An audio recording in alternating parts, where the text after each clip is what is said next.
nyonso bofandi na mabota na bino na pesi bino mbote esengo ya bokutani yanga na bino lisusu kimia na mabota na bino nyonso bisika bozwami bisika bokolanda émission oyo corps à corps na kati ya Mayaski TV Mayaski 99 TV na pesi bino vraiment mbote pe na eko yebisa bino ke lelo na koyamba toujours Madame Dongala oh wapi tosolola kinae na elekolekaki et puis lelo tokokota na kati ya basije o ezali kosala biso bulu yeke na katikati ya communauté na biso na mboka na biso na baninga pe na mikili oyo tofandi donc bo rater bo s'abonner ebele pour bozwaka bah, épisode, on va en parler de tout et de rien sur tout ce qui nous concerne. Vraiment, nous vous demandons de vous abonner massivement et de nous suivre parce que ça serait vraiment important pour que tous les bananos commis sangisa aux alaliboke. Merci, Madame Dongala. Na petit papa Dongala bisiko zali bambote ebele.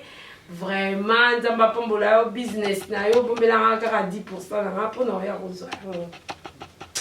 Nayambio, Madame Dongala, bonsoir et bon dimanche. Merci beaucoup, bonsoir Madame Gimbi. C'est vraiment un plaisir pour moi d'être encore là. J'espère que par la grâce de Dieu, toko lobela likambuko et que songa mutumoko sur la situation actuelle, la vie actuelle, la fait au isolé kana moment. Merci beaucoup. Madame Dongala, Nazaraki Koloba, n'a expliqué occupation. Nous sommes occupés par le Rwandais Tutsi. Balingi bazoma belé na biso ngambuya est yangoyoka chaque jour tous na bitumba kuna. Et puis occupation ana et kokoma ti na niveau mental. Ti et continue na ba église. Et tant que servante de Dieu, au lobby, on comprend dans la notion d'ambition, c'est quoi l'occupation et comment on a été occupé et nous subissons l'occupation. Merci beaucoup, Madame Gimbi.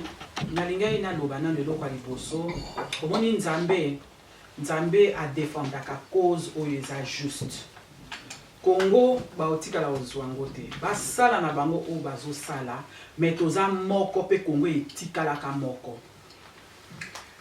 Ndengo lobby likambu ya mentalité, c'est vrai que ceux qui peuple moko tomoni ba dominer bino ou bien ba envahir bino ba kosa nyonso ba étudier na mboka wana eza ndenge nini pona ba inculquer oya bango mentalité po malembe ba longola ba valeur na bino parce que baza na idée na bango ezali nini ba s'imposer ba s'installer.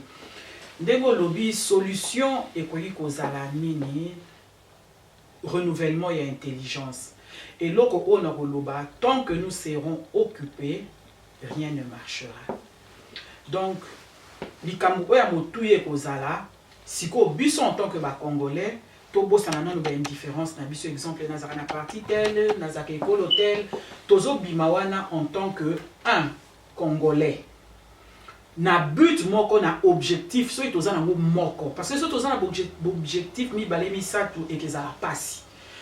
Ce qui tozala ndenge mbwa malgré 4 makolo matambola akanzela moko objectif na biso pona to récupérer eloko liboso photo luka to longola ba o ba ko occuper biso po ete to récupérer mabele na biso après wana et que ça là que sikoyo to luka to sangana totala lolenge nini oyo to kosala po to longola ba o ba yaki ko envahir biso. Yango na ndenge na uteye koloba to bosana nanu ba makambo na biso mitie o toza nango tozo tala intérêt général ya mboka ya nation to défendre nanu nation moko o ezali ya yo na ngai bongo simande soki to récupérer yango nde to kotala sikoyo mutu na mutu yo peut-être okende na domaine nini yo ko sala nini yo ekezala ndenge nini s'il faut ko simando sala ba campagne pour conscientiser les sous peuple pona ko luka ko longola bango o ba kotisaki bango na bambule belé oyo mboka ezalaki occupé.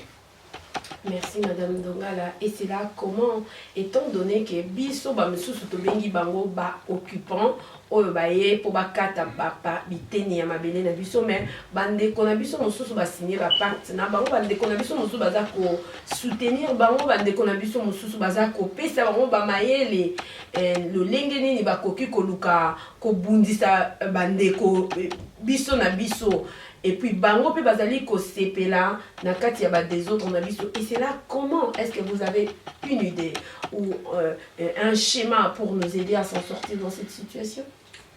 Merci beaucoup maman pour la parole. Donc ndenge na loba ki tantôt likambo oyo eza likambo moko oyo e bandi base ezali mabe, base ezali lokuta, mais ndenge olobi soki tokoki kosala nini na bandi eza pasi parce que batu oyo tolobi bazo occuper biso ba occuper mboka oyo basa na souci bakabola mboka wana bapanza yango. Mais ngai na yokaki ndenge tolandaka na ba information mokonzi ya mboka alobaki baza ba partenaire. Et puis n'importe quel partenaire, un partenaire fiable, un partenaire nécessaire, je crois. Donc, je ne sais pas ce qui contradiction et ça, peut-être je suis confuse dans ma candidature parce que Mouto a été occupé, Mouto a été kabola, a été bébisa, mais Mouto a moko a sa partenaire nangai. Donc par là, je ne comprends pas, je suis confuse. Ok, Madame Dongala, vous êtes confuse. Par quel bâton magique d'après yo tokoki ko sangana parce que même biso na biso nous avons un problème de la guerre qui est intérieur au plus profond de nous. On transmet le message et qui est méchante envers l'autre, même si on a raison, même si on a tort, à supporter pour que vous s'en passez. D'après eux, on a probabilité, possibilité, ou bientôt ça maman, prière, ezali pona esunga biso. Par là, nakoki koloba, lelo soki likambo ezali likambo moko ya mentalité, ezali likambo moko oyo, mboka ndenge ezala occupé, occupation ne toucha même mentalité na biso, alors tokoma na guerre na biso moko nanu.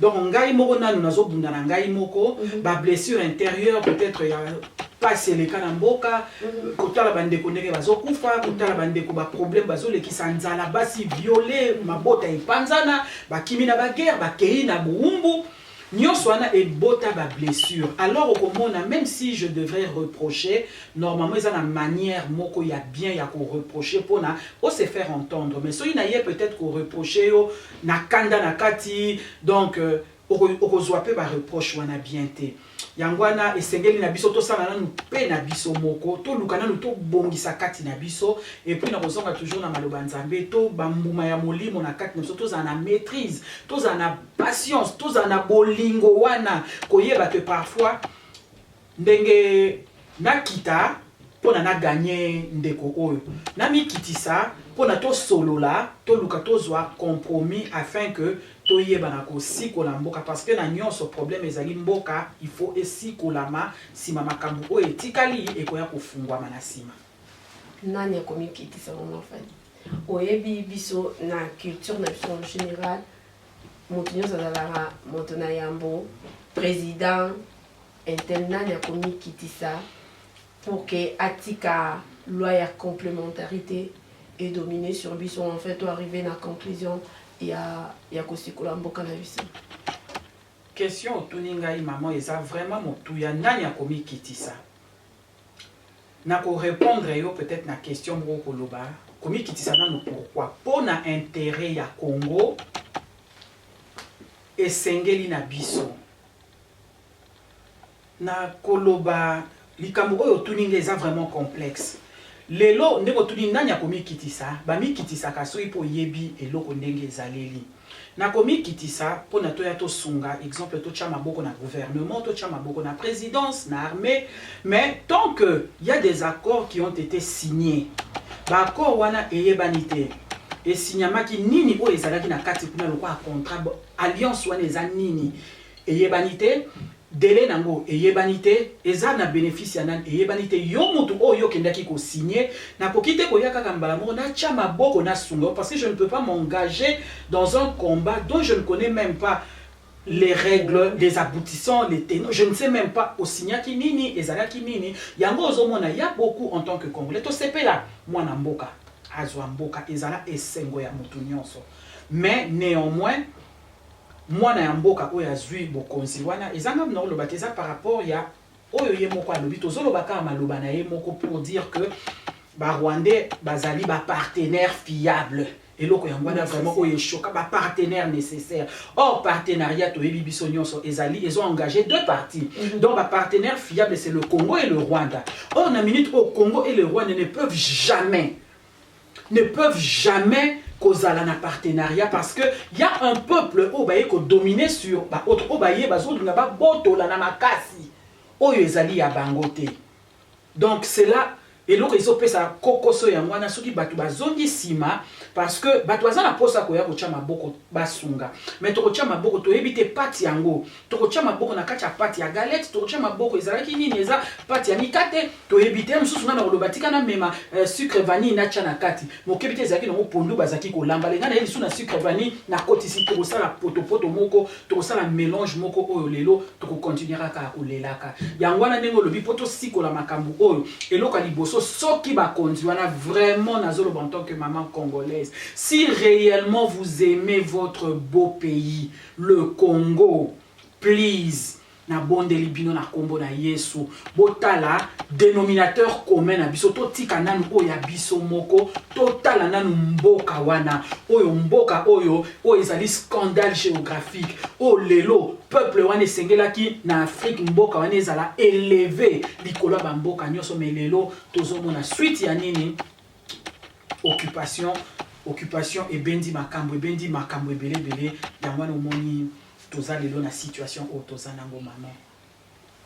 Merci madame Dongala nayoki olobi président lobaki sur les accords bantoyebi président Mosé Kabila a na bango ba accord ya Lemera. Je ne sais pas ceux qui sont au courant, accord Yalemera, écoutez, biso na 12 millions de morts na SCA Congo. Bon, OYOP, président Fachi Chilombo a signé, de éviter ce que ils ont coûté bisonine. Mais na mobile monnaie, awa na monnaie qui est na Dutch, Azakolobake, beaucoup de gens demandent pourquoi il est avec Kabila. Pourquoi Kabila reste au pays? C'est parce que Kabila a géré le pays pendant un bon moment. Il a beaucoup de dossiers qu'il avait gérés, qu'il avait signés. Alors de temps en temps, nous sommes obligés. Il est obligé ou soit il est en train de coopérer avec lui, de lui faire expliquer au moins certains dossiers pour qu'il puisse s'en sortir. Nakatia Biloko d'ailleurs, il remercie Kabila de pouvoir l'aider. Azam mentor pour nayo au penser de. C'est trop grave, maman. C'est tellement grave que... Et donc, Pessinga y passe en tant que Congolaise, comment on a bandé konabiso au bazo kufa, comment on a ba maman bana mibali au lelo bazo kufa suite ya ba makambo oyo ya likambo occupation oyo ya ba Rwandais. Vraiment, ça fait mal, maman. Ça fait mal. Les mots même me manquent pour exprimer combien les opésabiso passi, comment on a moto o azo bomabino, moto anaza la mentor nabino les sous. Donc je ne sais même pas. Il y a une contradiction là que je sais pas. Je ne sais pas ce qui réellement na sommet ango eza mwana mboka na koma komituna po mama batu baso kufa. Batu baso kufa. Nombre au baso pesa biso au bapesi biso mais bango ba yebi combien au baso kufa. Je crois même que ça au-delà ya nombre au yo lobby et ça passe maman et ça passe tant que Kabila kozala kaka wana eloko moko eketambole kezala te. Mais le président de la République vient de dire qu'il ne peut pas finir dans le passé. Donc, which means que tout ce que Kabila a fait, tout ce que les gens qui ont dirigé le Congo pendant 18 ans, on peut dire même 20 ans, 21 ans, parce qu'il a dit depuis l'époque à Mosé, il est à Kofinité, nous devons aller de l'avant. D'après on aller de l'avant, au Koki Kopé, c'est la aussi gestion nini, au Koki Kolobelango Ndengeni, étant que Moussa Lianzambe, qu'est-ce que l'Église peut faire pour éduquer la masse et cette occupation qui occupe nos mentales? Maman, Bible Zoeb Sabiso, ton péché t'atteindra. Le péché ne restera jamais impuni. À moins que au confesser yango, au senga nango bolimbisi. Ba boma ki bantabate maman. Ba boma ki bambisite. Ba pikola ka manyo kote me batunde bakufaki. Batunde baza kukufa. Yamana batu o bazali cause o batu bakufa bakokotika bote. Le peuple a besoin de savoir. Les gens là devraient être jugés et condamnés na makambo o basalaki. Balobite que c'est vrai que tozan a besoin to kende liboso, mais n'empêche o baluka ota la simana yo, ota la erreur ninu e salemaki pona koluka ko sala futur na yo ezala bien.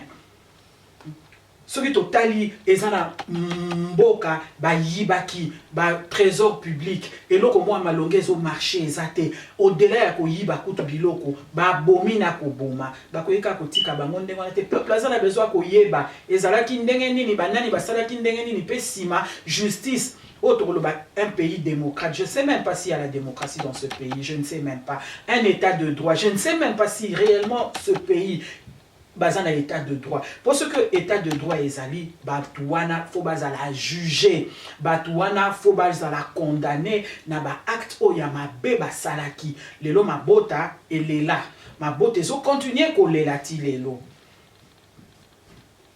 Merci Madame Dongala. Maintenant, Nalingi Naeba Likambo, comprendre vino sur Oza Mostali Nzambe, balobi que président Lobaki Nzamba Limbisaka, Nzambe Waza Bolingo Makasi Limbisaka. Si on n'arrive pas, on peut pardonner quelqu'un Yalibanda pour Aza Rwandais ou bien pour Aza Kolomosusu et puis devenir incapable de pardonner ton propre frère. Pardon. On peut pardonner, mais Nzambe, balobi na biso alimbisaka lorsque un péché a été confessé. Ce qui on dimi que na salaki mabe, au sengi bolimbisi, pozu mokano ya kotika, c'est alors que tatawana alimbisaka. Yo sengi bolimbisite. Oso reconnaître même pas. Tu ne reconnais même pas que tu as offensé, que tu as détruit le pays, que tu as tué. Oso yeba yango tesko ba kolimbisa ondengeni. Ba kolimbisa ondengeni. Mutu oyo ba limbisa mutu azo reconnaître mabe na ye pe apusani asengi bolimbisa na salaki boye na bomaki.